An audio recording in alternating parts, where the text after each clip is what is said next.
అందరూ ఎలా ఉన్నారు? బాగున్నారా? అని బాగున్నాను ఫ్రెండ్స్. ఇవాళ అయితే చాలా చాలా టేస్టీ ఉంటుంది. ఎప్పుడు రొటీన్గా మనం గుత్తి వంకాయ కూర చేస్తాం, కొత్తిమీర కారం పెట్టి చేస్తాం, లేదా అల్లం పచ్చిమిర్చి పెట్టి చేస్తాం, బగారా బెంగన్ చేస్తాం, అలా రకరకాలుగా వంకాయలతో చేస్తాం. ఇవాళ మాత్రం నేను వంకాయ టమాటో కర్రీ చేశాను. సూపర్బ్ వచ్చింది. ఎలా చేశానో తెలుసుకోవాలంటే మాత్రం మీరు నా ఛానల్లోకి వెళ్ళాలి, చూడాలి, చేసుకోవాలి. ఎందుకంటే ఇంత టేస్టీ అయిన కర్రీ మీరు మిస్ అయిపోతే మాత్రం జీవితంలో అన్ని మిస్ అయిపోయినట్టు అనిపిస్తుంది. ఎందుకంటే అంత టేస్టీగా ఉంటుంది. నిజం చెప్తున్నాను, చాలా చాలా టేస్టీగా ఉంటుంది.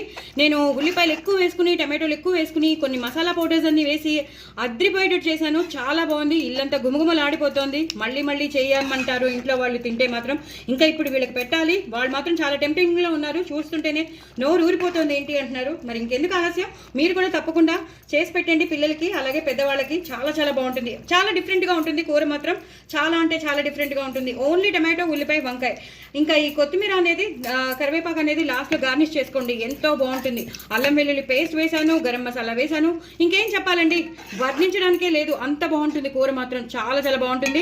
టిఫిన్స్లోకి అన్నిటికీ వస్తుంది. అంటే చపాతీ, పూరి, పుల్కా, అలాగే అన్నిటికీ రైస్ ఐటమ్స్కి వస్తుంది. ఇలాగే మెయిన్ కోర్స్ అయిన హాట్ రైస్లో, వేడి వేడి అన్నంలో చక్కగా ఈ కూర వేసుకుని పక్కన వడియాలు నంచుకుంటే ఇంకా ఎలా ఉంటుందో ఒకసారి ఆలోచించండి. స్వర్గానికి దగ్గరలో ఉన్నట్టు, స్వర్గాన్ని అంచు అందుకున్నట్టు ఉండదు. మరి ఇంకెందుకు ఆలస్యం, తప్పకుండా చేసుకోండి, ఎంజాయ్ చేయండి. పిల్లలకు కూడా పెట్టండి. అలవాటు చేసేద్దాం మనం.